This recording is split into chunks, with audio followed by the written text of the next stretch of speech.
Durag Diaries, yo, what's good, people? Welcome back to Europa League preview. We've got another. Sorry, I keep mashing up the cameras. We got someone else joining us. So let me give you like this. Well, we got another Europa League preview. No, you know what it is. If you watched the show earlier, as I said, make sure you're back because we are here with the Europa League preview and we have a special guest, and he has joined at the perfect time. Man, like Thai Sports Talk himself. We're going to get Mr. Ten Hag in. We're getting him in here. Big up to Ty. What are you saying, my bro? How you doing? My laptop even updates, so I'm turning it off so that my Wi-Fi works. The mic. You got to turn the mic up. Is it on now? Oh, yeah, that's perfect. I was thinking, I don't know if the mic was down or up, but yeah, I heard it. Yeah. Right. You know what? Yeah, just so you know, heads up, I've just got back from work, literally jumped on the laptop. My computer needs an update, and I haven't done it, so I'm just hoping, please be blessed for the stream. Oh, we should be good. We will see if we get through. Hopefully, we'll be able to get through the stream at least. We'll get through it. But big up, man. Welcome. Do you know what? First time on here. Big up, Jords, for having me. Jords is one of my guys, man. I got a lot of time for him, even away from streaming. So big up, man. Make sure you smash a like for him. Make sure you subscribe. And obviously get your W's for United in the chat, man. And yeah, man, we rock and roll.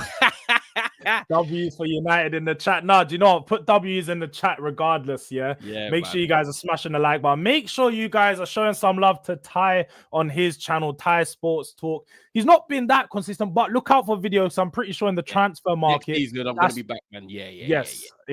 Ty he's more of an analytic man. He's going to come down with the scouting reports of players and stuff. So it's the perfect place to be if you want to know about Man United news. Most importantly, Cunha, who could be on his way to Manchester United. I'm myself, bro. And he could be Mbumo. He may be on the way there. He might be there. He might be on his way. You never know.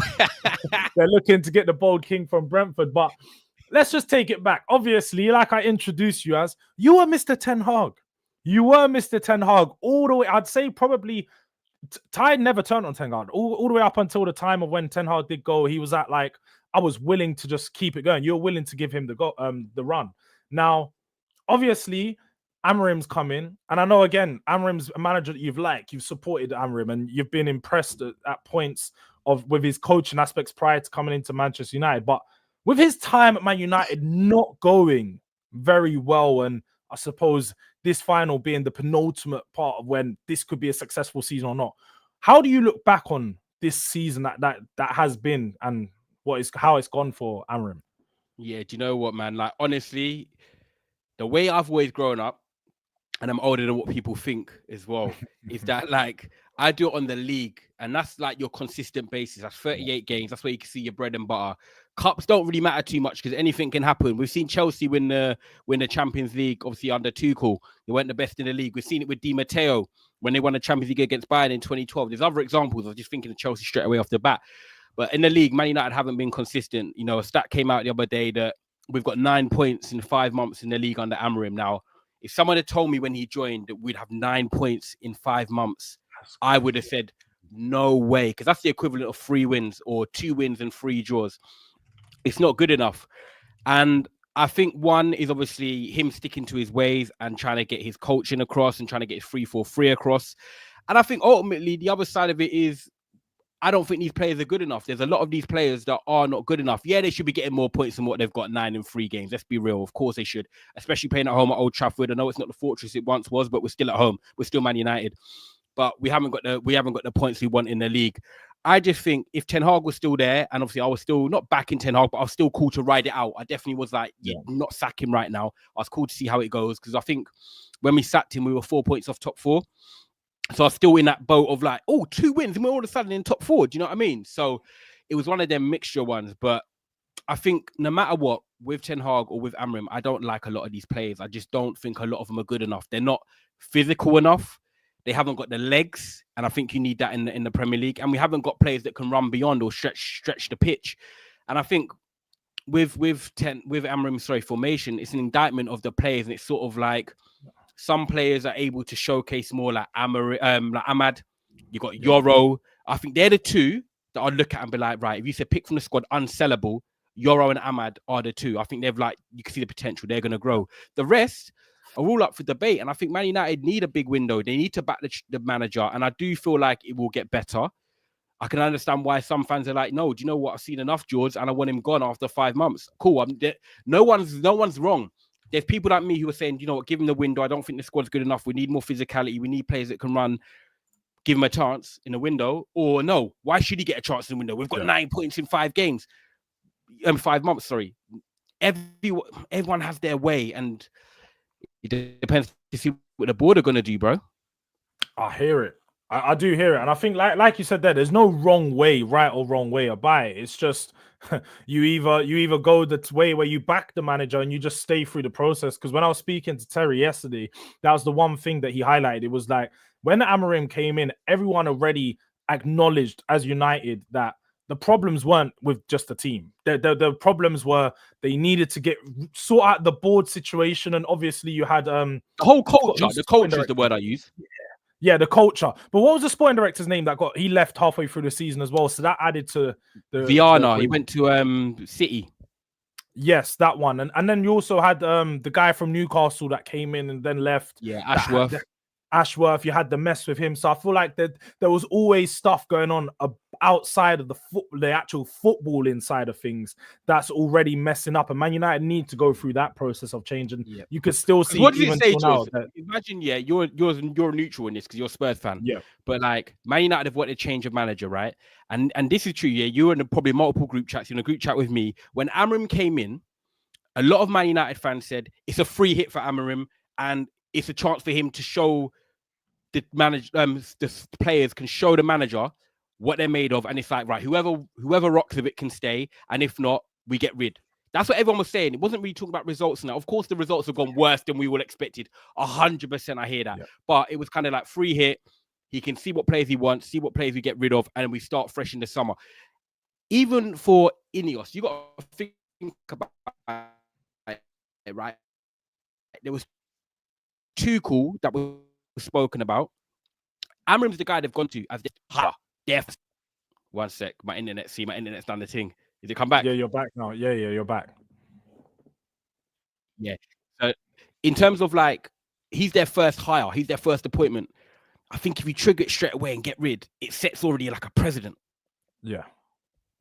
It does, but at the same time, I mean, look, you guys have been going through that process, and I think Spurs and Chelsea have sort of been stuck in this process for a while, especially since Pochettino's gone, where you sack a manager, you get a new manager in, and after 18 months, ours has always been 18 months, like, yeah, we need someone new. It's not been good enough. We need someone new. And Chelsea is sort of in that same run as well. It's like after a year or like a year to 18 months or 24 months, you start looking at the manager funny because they're not doing what the club standards were prior to Oli and Van Gaal and so on. But I do agree. I think with where you're at right now, I actually liked Amorim prior to him coming in Man United. I thought he was a good manager, good tactics, good coach.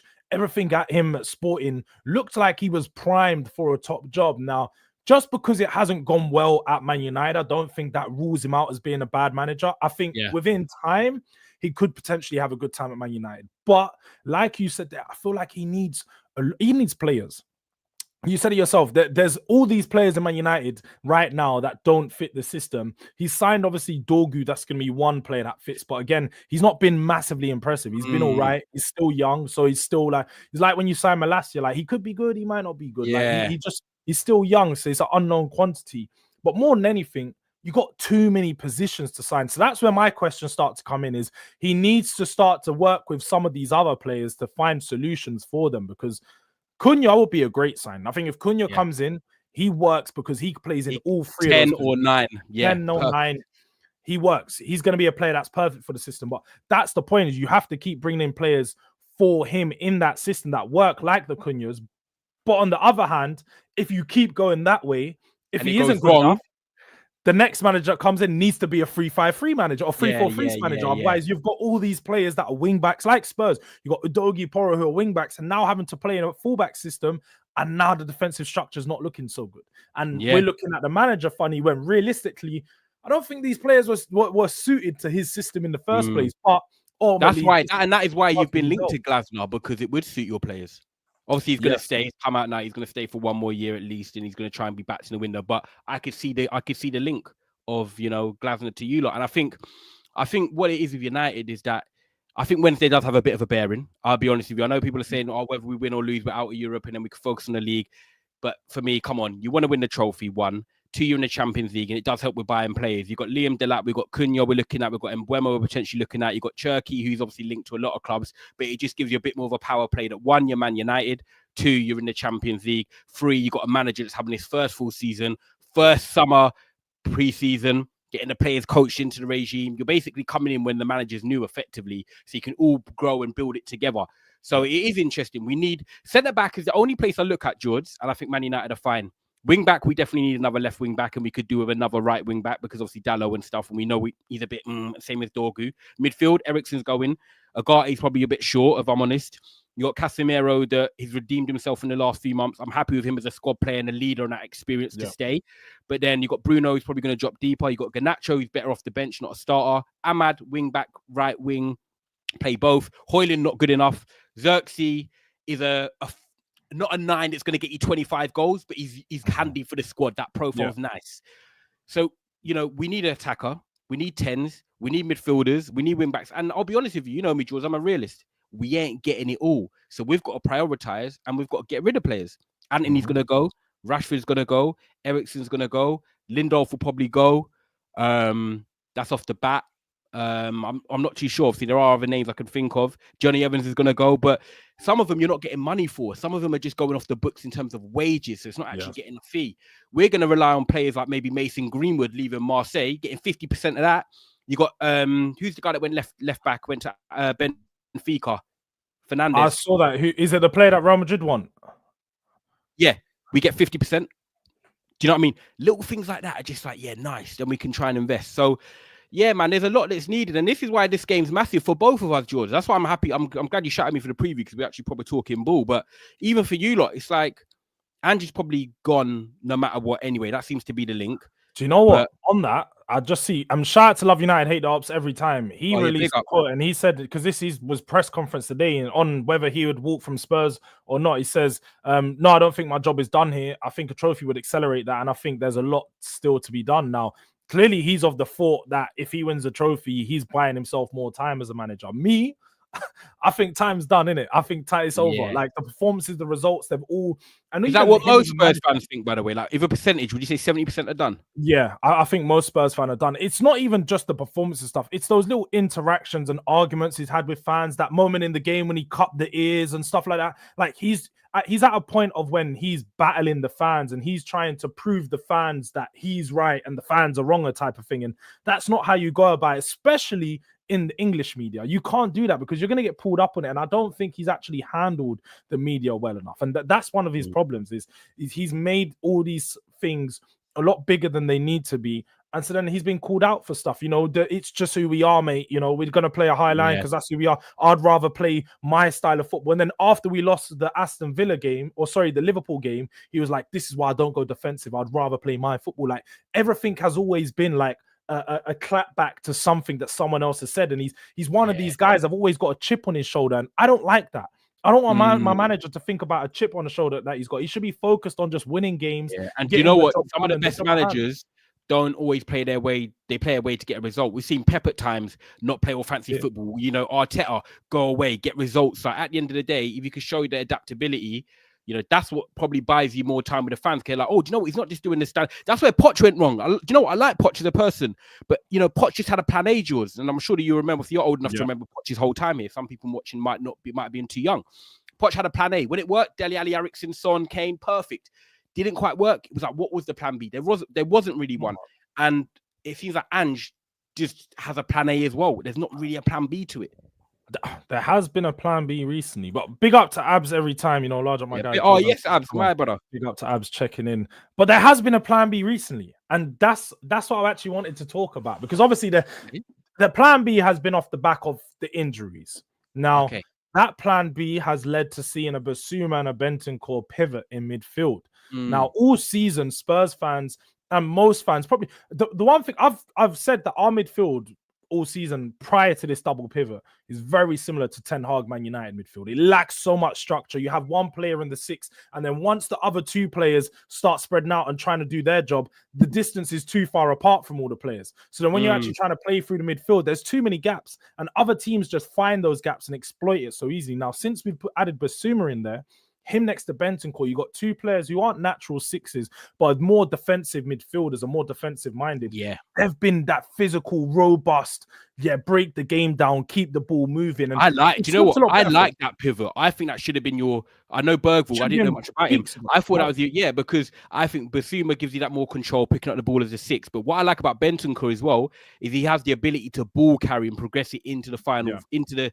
second phase of the pitch. I think they complement each other. And I'll be honest with you, I'm kind of annoyed that he stumbled across it now in time for us, because if it was me and he plays Saul or whoever it is, I'm like, do you know what? Basuma and Benton are giving that control and that ball carrying, and also like, do you know what I mean? That guile, a bit like Basuma. I know he's not been as great, but I do agree with you, Jords, that I think for a final, that pivot just gives you a bit more stability.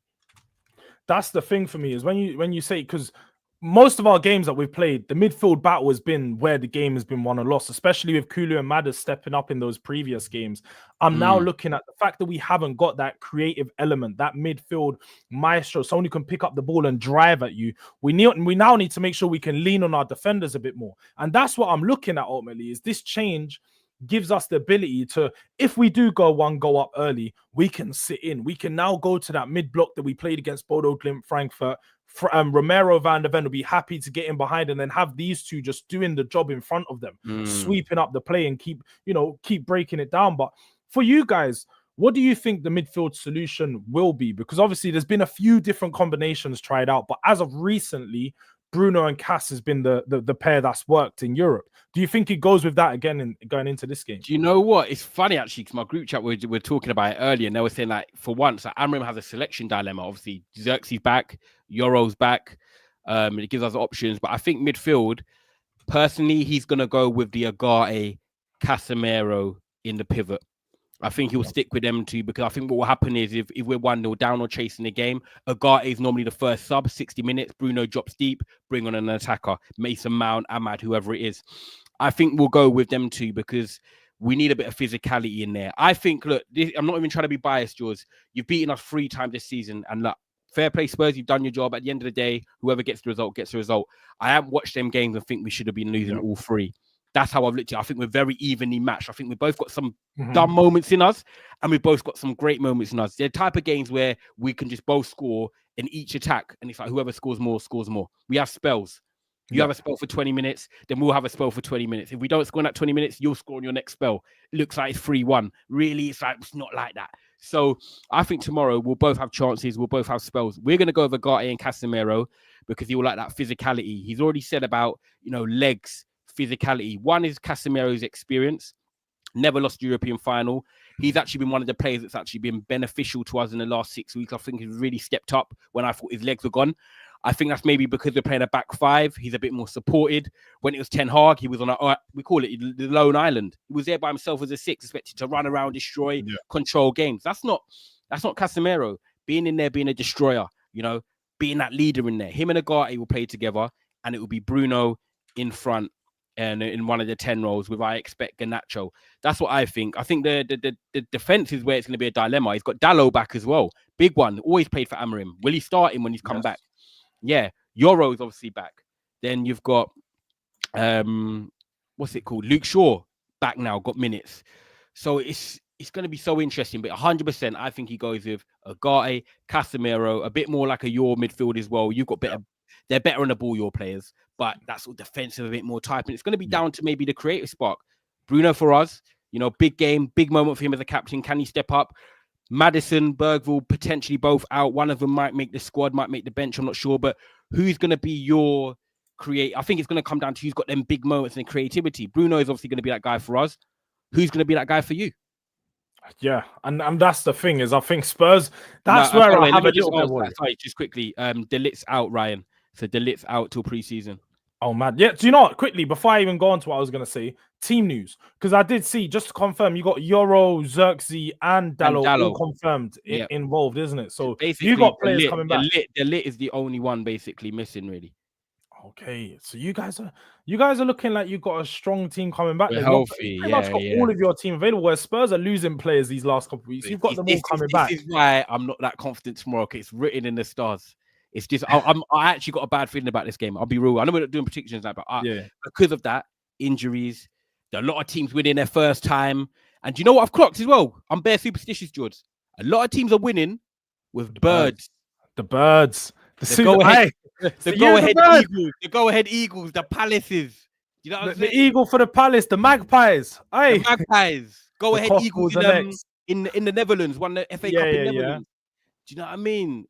And obviously you got Liverpool, the Phoenix, or whatever their bird is called, bruv. Like it's looking like the year of the bird. Don't listen to the Chinese New Year, because the football gods have laid out a new thing, year of the bird. Yeah, I can't even lie. I've been feeling that way as well, and it's also the year of the underdog. And I don't know if you've seen recently, especially with all this team news that has been coming out. Spurs are now the underdogs in the tie. We were favorites just 2 weeks ago. Man United have now taken over as favorites. So if people are into all of that stuff, it's like, hey, yeah, it's a final. It's a final. It's 90 minutes. Anything can happen, especially the confidence that you're having from beating us 3 times. We're Man United. We've kind of got the expectancy to win because we've got Bruno. We're Man United. Like, I'm not saying it's a free hit for you lot, but it's kind of, you can go in and play your game. And you might be under pressure, but the players can go in there more relaxed. I feel like Man United are the team under more pressure. This game's going to be fascinating. Do you know what? People might think I'm wrong. Cook me in the chat if you want to, but I haven't said it on a pod yet. I'm going to be real with you. In the UK, tomorrow night, more people in the UK are watching this game than the Champions League final. Tell me I'm wrong. In the UK, I'm glad you said that. In the UK, I'm telling you, Italy, all them things there, Bulgaria, whatever, you're watching the Champions League finals. The Champions League, I get it. But I'm telling you now, the Gary, Steves, Johns and Daves and all them man there, they're all watching tomorrow night. This is big. United Spurs, with what's on the line, managers, Champions League football, big players, people under question, English final. Bro, this game is massive tomorrow night. Facts. No, definitely. It's a massive game. And do you know what it's like? Are you doing the low-key thing at Yard? Just staying in your I'm doing a watch-along. Yeah, I'm doing the watch-along at Yard. I'm doing a watch-along. It's going to be... so everyone's going to get the chance to call me. You know, they're going to start... Okay, I rate it. I right in the blind. But you know what it is? I've done watch-alongs for each and every... You need to put your phone, though, like, do not disturb. You don't know spoilers. Not for a fight. You want an organic celebration. Yeah. I'm going to make sure no spoilers. But I'm sure, you know what it is? People are just going to be jumping in the chat. That's what they'll do. Everyone will know. You can't call me, but you could jump in the chat and say whatever you want, and I'll bring up your chat or something like that. But yeah, no, do you know what it is? Yeah, when you look at it like that, it's gonna definitely be more fans. Do you know what it is? Because I'm looking at like all the Arsenal fans, all the Chelsea fans, all the fans that don't want to see us do anything. They've got a feeling towards one of us. They have to watch. All fans have got something to play in this. Liverpool fans, they hate United. They don't want to see United win. Because that's another trophy for United. That's, you know, battling against their amount of trophies. Chelsea, they don't want Tottenham to win a Europa League because they're always doing, we're the most recent team to win a European trophy. Arsenal don't want either of us. Depending which fan they are. Arsenal my rivals, Tottenham my rivals, whichever way they want to go. So no one wants Tottenham to. No one wants City, and City fans obviously hating on us. Yeah, City fans hating on you. They're just trying to swing it our way. I know that. Definitely. Who's going to be? Can I ask you though? Because I didn't want to switch it. So with Basuma and Bentancur, what's the rest of who's playing in this 10 role, or how you fit? That's the one thing I generally don't know. I generally don't know. I couldn't tell you myself because when I traveled, apparently, innit? Yeah, everyone's traveled apart from obviously. Well, Kulu, Bergvall, Madders have traveled, but neither of them are going to be involved. Right. So all 3 of our potential number 10 options are not there. We're gonna have to go. Either it's going to be a Sonny. I have heard potentially Spurs may go to a 4-4-2. I've seen, or not 4-4-2, you know, 4-2-2-2, so play with the wide players and then throw Richarlison instead of being a left, on the wing, throw him up top with Solanke, and then put Sonny out on the left, and then have Johnson out on the right, so you still have that defensive duo behind covering them. So basically, no True. 10. Someone's even saying, "Will Ange go free at the back? Get Dogi and Porro flying." I've been hearing that as well about the three at the back, but I think if he does the three at the back thing, he's overthinking the game. You don't change the three at the back. We've played the three at the back once this season. Everton clapped us up, so I don't even want to attempt any of that. But a 4-4-2 or 4-2-2-2, whichever you want to call, that could be an option. Now, I think with regards to the pressing and so on, that gives us a good front leg. Solanke and Richarlison leading the line, running at your back three. Yeah. We know Richarlison and Solanke are just relentless with their work rate. Nuisances. Yeah. So they're going to cause problems to your defenders. I suppose Man United aren't the greatest in possession at the back usually, but at times you guys can move the ball well. But I would suggest, I would be leaning on Richarlison and Solanke to potentially do something there. But without that, away from that, I generally don't know what the solution in 10 is. We could throw Pap Sarr in there, who's sort of been an advanced 8 a lot of the time. You might go 4-3. You might go 4-3-3 and just play Basuma, Bentancur, and Pap Sarr and try and overrun us with your legs. That's where you've defeated us. I think that's your strength over us in the games you've won. The midfield. I think you've had the legs over us in midfield. That's what I think you've done us. Yeah, no, that's the thing. And I think if we play Sarr, that's the thing I'm worried about. It's just legs, because every time he gets on the ball, he's not that convincing. Never really plays the clinical pass, and whenever he gets the chance that where he's supposed to score, we've seen quite a few times this season, he just doesn't bury it. So I don't need to see him playing in that 10. But what do you think though about Højlund potentially starting? Because I know, along with most Man United fans, they're ready to see the backside of him now. Like, a lot of people had faith for that first season, and now it's at the point as everyone's accepted who he is, what he's going to be. If he starts, does that take your confidence down a whole other level? Or you still just I actually think he starts. My boy sent a team in and he put Bruno false 9. I said, no, do you know what? I'd rather go with a striker. And if it doesn't work out, then we can say at least we started the striker and we can take him off for Xerxes now he's back or whatever. I have to see us go over striker. I don't want to do none of this false 9 and play Mount and Garnacho and play Bruno in the 9. It just doesn't work. Play Bruno in midfield. Let him be creative. And Højlund, it's like one of them things probably Richarlison for you. You guys are happy to see the back of Richarlison, but do you know what? If you turn up in one game and it's tomorrow in the final, thank you and goodbye. Like you've made your legacy. You know the ones there. Like I will forget all your other 60 games for us if you just bang in this final tomorrow and then that's it. Like he's not. I don't think he's going to leave. That's me being honest. I don't think Højlund's going to leave. However, I don't think Højlund will be the starter next season. He'll be a squad player, which helps us. That means we're not going to see him regularly. Big games, big moments, big chances. We'll have someone hopefully up there, Delap, Gyökeres, whoever it is that can take chances. But Højlund tomorrow, I expect him to start. Also because he can stretch the pitch a little bit. He can get in behind, even though Van der Ven's really quick. But he's got the profile to at least give you guys something to think about. And if you play the high line, at least he can potentially get in behind at times. I don't like Højlund. I don't think he's clinical in front of goal. I don't think he's got the greatest link-up play. I just think he's a bit out of his depth. I don't think he's crap. I'm not going to do this thing where Højlund's crap. I think he's an actual right player. Yeah. If he was at a different team, maybe in a front two or Crystal Palace, Brentford, whatever it is, just not a team like United. He's not ready. But he will play tomorrow, Jords. But I think having Xerxes back as an option is brilliant for us. And I think that really helps because if we didn't have him, it's like, does Højlund play the whole 90? What do you got him on the pitch? Now we've got that option of Xerxes, he can come on. So I'd definitely rather start a striker because what will happen, Jords, is if we don't start a striker and we go with a Bruno false 9, we go 2-0 down or whatever. Why didn't he start a striker? Did it? Amorim out. Whereas if you start Højlund, it doesn't work. You can say, do you know what? Okay, we at least started the striker. We went with what we know and it didn't work. Cool. It's like you're bending over and saying, right, if it goes wrong, you can smack me. Do you know what I'm saying? You know what I'm saying? Yeah, like, I don't want none of that. It's a final. Just go with what you know and just roll the dice. That's the thing. We've seen far too often. We saw Pep against Chelsea that time, just overthink it, start making changes. And that's what you don't. I remember seeing Tottenham, Pochettino, he played Son wing-back for one of our semi-finals / finals. When we dropped to a 3 at the back and he put Son here like left wing-back and it was just silliness. So I think I'm hugely against managers making changes or special changes for the final. And I'm also against bringing players back for the final. So what I don't want to see is to our front line making Sonny start the game.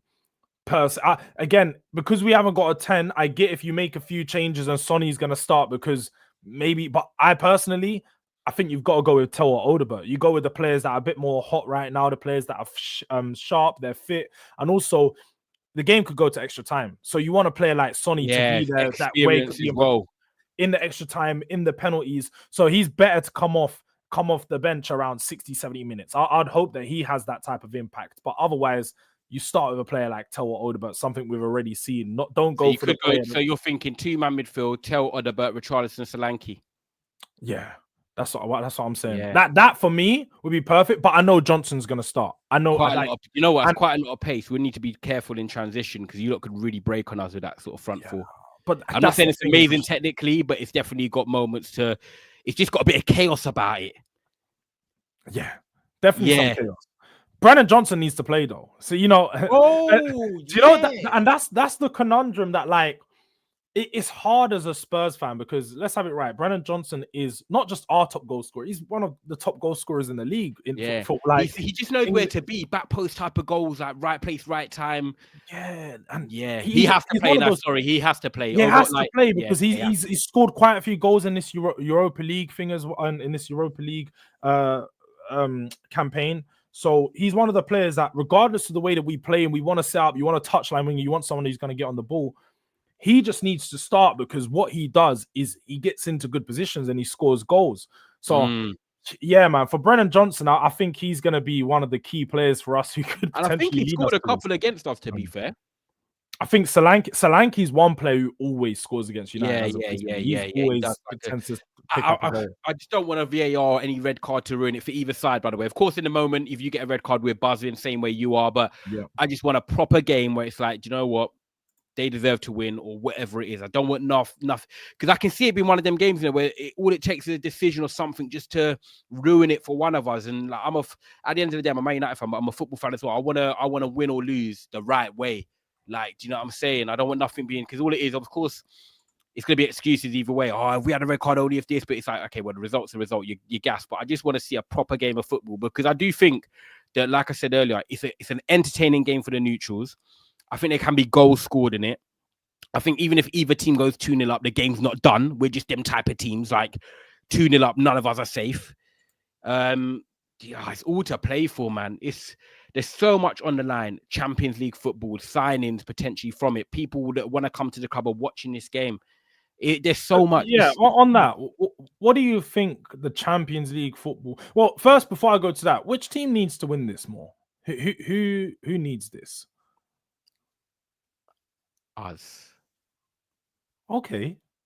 Yeah. Explain. I had to really think about that. I'm going with a bit more like heritage here. Yeah. Amorim. So I feel like Ange, the decisions, so managers wise, Ange, I think the decision's been made up more that you guys don't want him. Whereas the manager here at Man United is more it's a toss and turn situation. Man United, and obviously you can disagree, by the way, this is not telling you my opinion. Obviously, heritage-wise, Man United are the bigger club. I think Man United need more done to the team in terms of signings. I think Spurs need signings, of course, but I think Man United need more signings. So enabling us to get more signings in would be getting more money by winning the Europa League.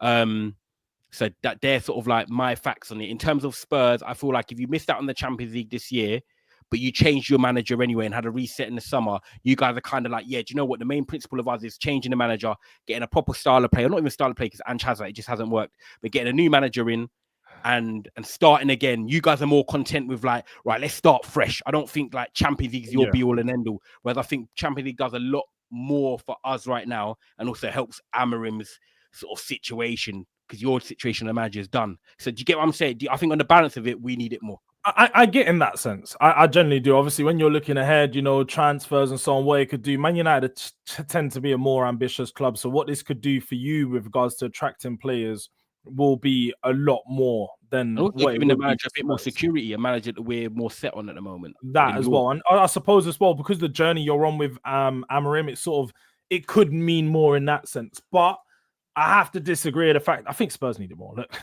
do you? Like 17 years, bro. When we won a trophy, you had hair on your head, bro. I have not seen a trophy for a damn long time. Like, I need to see Spurs do something. I need to see Spurs win. I said that on what? 08 Woodgate or something. 08. It was 08 Woodgate. That was the last time. And do you know what? I Bro, also need that. payback for the year after that in 09 when you guys beat us with your reserve bloody team, pretty much your reserve team in the Carabao Cup final or Carling Cup Oh, yeah, final. yeah, yeah, When yeah, Ben yeah, yeah. Foster was saving all those penalties, and Yeah. it was like a boring 0-0 game. I think Spurs probably played better, but it went in Man United's favor because you had all these youngsters out, players that weren't even like part. You guys were going for the I feel like we had Michael Owen in that then, You may have. That was the season you were going for the treble. I'm pretty sure you were going for it. You was in. Yeah, okay. Especially because it was Carabao Cup as well. It's one of those games that just before the end of the season. So I need payback for that. But also, I think for us, when I look at it, 21 defeats, 21 losses, Ty. Like that is so. I've never even thought in my head that would be possible as a fan of a level of our football club to lose this many games, be in 17th place. As bad as we are, I feel like we need this win so we can just be like, do you know what? This season, exit off. Don't even forget about the season. We don't even think about what happened in the league. We won this, and then also it puts us in a better position to go and attract those managers. Because look, Spurs already have the little stain on our name that when you go to Spurs, you ruin your career. When you go to Spurs, you don't win trophies. Van der Ven even said it in a GQ. Like, imagine he went to GQ doing his interview about the final, and he mentioned like people say when you go to Spurs that you don't win trophies. Like, we've even got our players having this in their head, like the mentality that like going to Spurs doesn't win, you don't win stuff. They need to get over the board. So then they could just forget about that. Do you feel like it's like where Man United have won stuff in the past and we won Europa League with Mourinho, and even if we don't win the Europa League now, we can focus next year, get back in the Champions League, whatever, by finishing top 4 maybe. You feel like in terms of Spurs, it's not just getting in the Champions League. It's like the weight off your shoulders. It's like going to the gym, you've got all that testosterone by not going for a week, and then you just bench press for a bit and you're like, oh, like, yeah, it's just off. It's done. That's what it is. It's that weight. It's like the players will be programmed like we've done it before, so then we can win again. Not saying you will win something next season, but you could have more mentality to go and win next season. Yes. Managers are like, you've got it. Yeah, I get it. It's and like just us as a club, because I feel like for far too long we've accepted mediocrity. You know, Daniel Levy and Co and everyone else, they've accepted not being able to win something, just being like where Arsenal are now, just being second, making Champions League football. We need to win something to show what it means to the fans, to get that reminder to the club. And they'll probably see how much money gets back invested into that Spurs shop. Trust me, they're going to see that the sales are going to inflate. Win a trophy. This will happen every year, Levy. The sales are going to fly someone like you, it's like your first time as an adult, like proper, you're a big man. You can celebrate proper, you know. I can celebrate proper now. I can go out. And using like year 3, year 4. Like, I'm not gonna lie, like you do remember it, but you don't. Do you know what I'm saying? Bro, trust me. Like, I remember it, but what did I do? I bloody went to sleep and went to school the next day and arguing with my friends in school. I've said to people, don't let me win this trophy. Especially since I've been on YouTube as well, because I'm on YouTube now. Yeah, I've got more people to answer for. Okay, don't let me win this trophy, people, because I will be unbearable. Letting me win this, because people always tell me I don't like Tottenham because of you, Jords. Hey, you're not good. You're gonna hate Tottenham, but you're gonna hate me. You're that bad. I actually think you're cool, but then I might actually just stay off the YouTube if you win it. But it's whenever we do paddle shows, we tend to actually have proper conversations. Whereas if you tune into a normal Never a Foul show, yeah. It's straight Bayern and chalk. It's straight machine for machine. Like, we're just who's got bigger, like that. That's what it is. Like, dick measuring contest. That's what I'm on with Spurs. Like, I hear it. And to be fair, you need to make the most of it. Like you said, you haven't won for something for so long. Now as an adult, you need to run it while you can. Exactly. And that's 100%. Why people have seen so many previews. I ain't been to a final in a while, man. I've been running. I hear it. Because it feels good. But let me quickly go to the super chats. Big up to Ilyas with a quick super. Durag Diaries. Tottenham are bringing it home. I damn sure hope so. Big up to Ilyas for the super chat. And then man like H comes in. 2K soon. Keep it up, boss. Yes. We are real close to 2K, people. Make sure you are subscribing if you haven't already. If you're watching back on the playback, just quickly come off, tap the subscribe button. Man. Hit the like button, man. Costs nothing. It helps. Literally, hit the like button. Subscribe to the channel. We're literally real close to 50 likes. Literally 3 away. So whoever hasn't liked the video, smash that like. Let's get to the 50 like target that we set for each video. And then also, moving on. Quickly, what's this from Love United Hate Dubs? He always dropping a little quote in here. He says, Ange Postecoglou on tomorrow possibly being the difference between him being a hero or a clown. I'll tell you one thing, irrespective of tomorrow, I'm not a clown and never will be. I can picture him saying that. That's the thing with him, though, is he takes everything so literal. It's like, you know what they're saying, but you know the thing about me, mate. I'll never be a clown. Yeah. He bites. Like, he's one of those people like you want a little sound bite from, and he gives it to you every time. He could be a teacher at the school teaching humanities. Yeah, he really could be. I said he forgot to say, mate, don't kill me. But look, quickly moving on to the actual predictions and final of what. First of all, before we go to predictions, what do you need to see from Man United to win tomorrow? What do you want to see from the team, from the players, from the setup? Yeah, I need to see the big thing for me: decision making in the final third. We get into some good moments and we're just not either confident, or the players pick the wrong pass, or they're not quick enough with releasing it. I need to see the players make the right decisions in the final third, because we will have moments in the final third tomorrow, no matter what. You will as well. But we need to make them right decisions. I need to see Dorgu have a good game, because I think when I look at our defense and in terms of like progressing it up the pitch, I feel like he's one of them guys that can actually be a ball carrier for us. He can take us from the defensive side over the halfway line, but his end product's not been great. But I need to see Dorgu have a good game, because I think he's physical, he's good 1v1.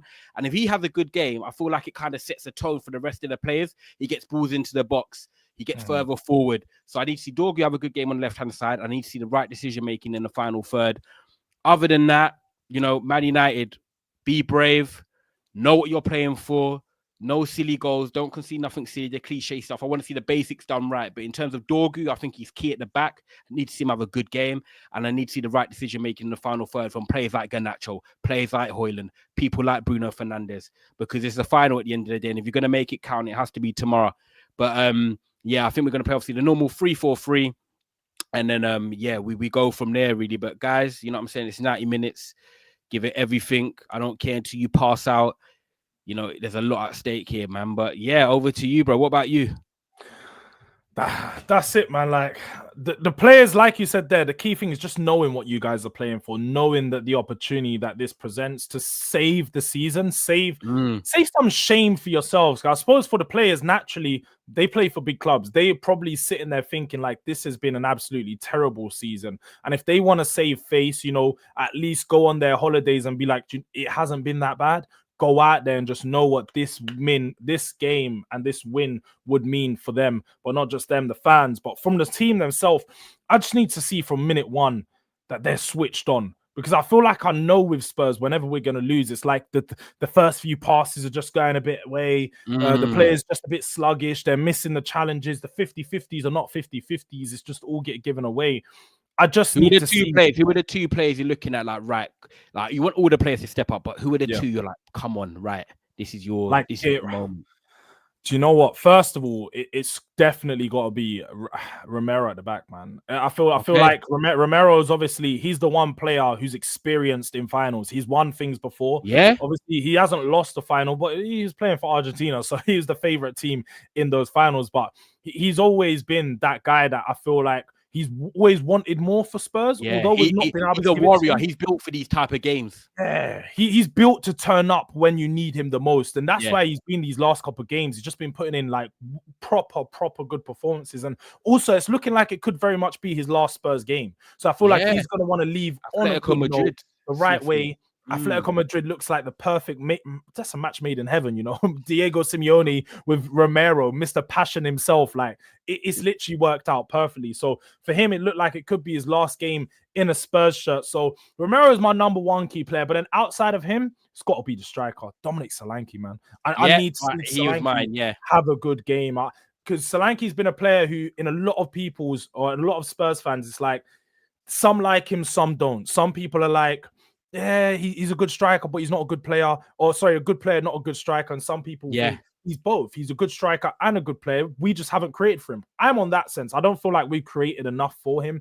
We haven't set our team up in the best place to score. Yeah, I agree. In front of him. And make him be a goal scorer ultimately. He still scored double-digit goals this season. I think he's on 12 or 13 in all competitions, which, look, it's not terrible. It's not good. He would have won 20. He would have wanted He would have 20. wanted closer to 20, especially with him having the season he did have at Bournemouth last year. He would have wanted, but this final, this could be the point of when he just, look, I've got a final goal. I led my team to a final, to a win. And he's done it before, man. UEFA Youth Cup, Chelsea days. He used to do these when they were younger. He's used to dominate in Europe at a young age. So he shouldn't be coming into this game with any nerves. And that's what I just need to see. Senior players and the older players, because Spurs is still a young team. We've got a lot of young players in there who've never been in these positions or moments before. So I'm looking at the players that are a bit older to focus on them getting the job done. But look, before we do head out, let's just get final predictions, score lines. What do you think the score is going to be? And I know this could be anything up in the air, but what do you actually think the score is going to be?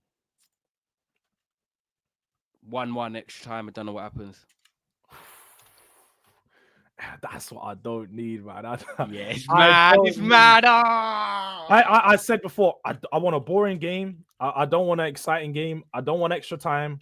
I don't want penalties. Just want it to be like an easy 1-0, 2-1. Wrap it up. Just wrap it up. Put the fries in the bag, man. Like, I'm not gonna lie, people. We ain't going to bed till late. They know, because I'm literally gonna be I'm gonna be live on here probably till about 12-1. If we lose, I'm probably gonna be live an hour after the game. If we win, I'm probably gonna be live until like 12-1. Someone's running to the shop and grabbing your magnums. That's it. I'm gonna fly to the shop, get a couple Maggies.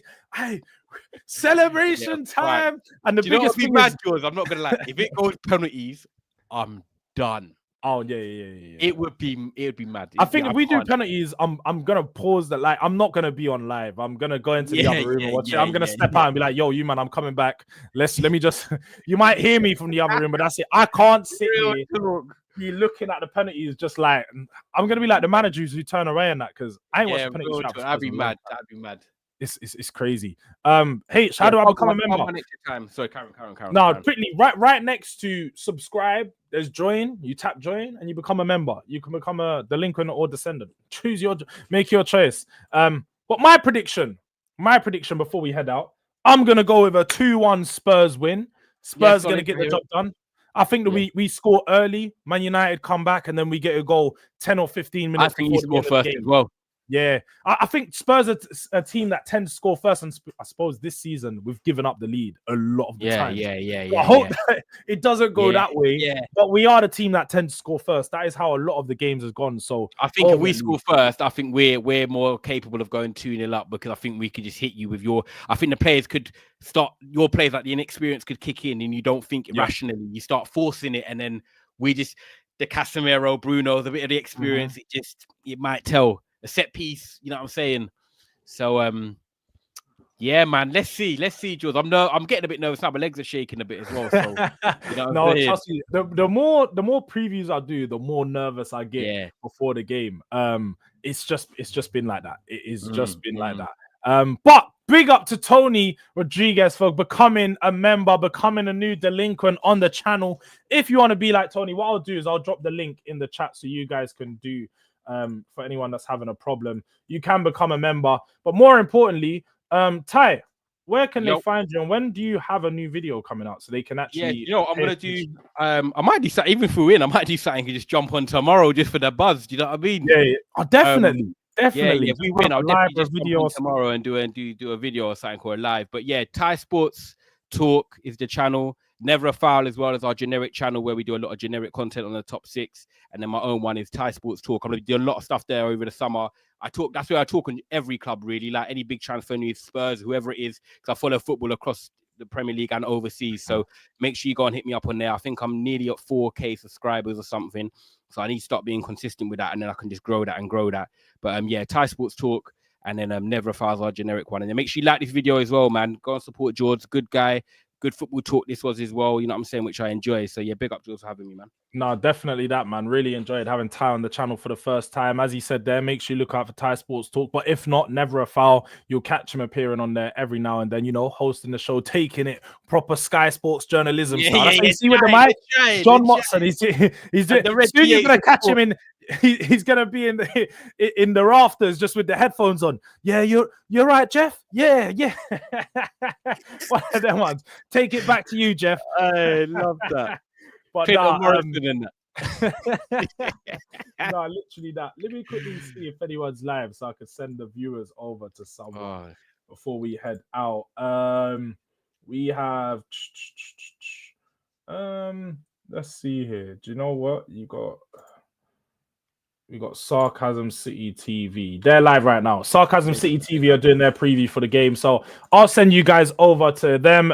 Go slap a DRD raid in the chat for Flawless. Let him know where you guys are come over from Durag Diaries. And until next time, we will be back 6:30 in an hour. Literally, we're back in an hour. So come back over here, Staffy TV. We've got another preview. And yeah, man, until then, we'll see you soon. Big up.